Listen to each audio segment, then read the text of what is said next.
Hi guys, I'm ready. Are you ready?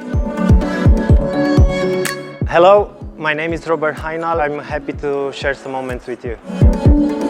And I was born in Romania, in a small village in the mountains called Petrila. And I was working in the army for 10 years. And in the army I found out that I can run in the morning for half an hour. So now my profession is running. I'm a professional trail runner. And the other hobby is cooking and spending time with my fiancée Maria, my future wife.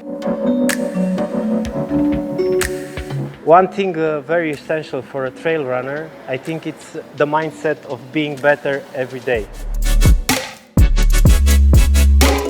Freedom, simple life, feeling of accomplishment.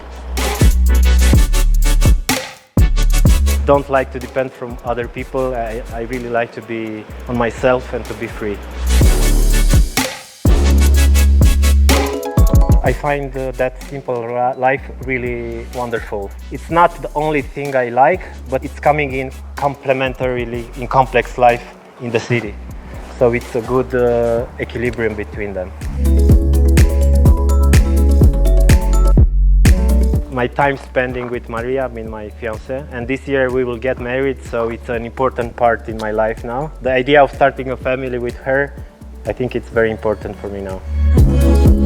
Thank you for following us during the UTMB World Series event.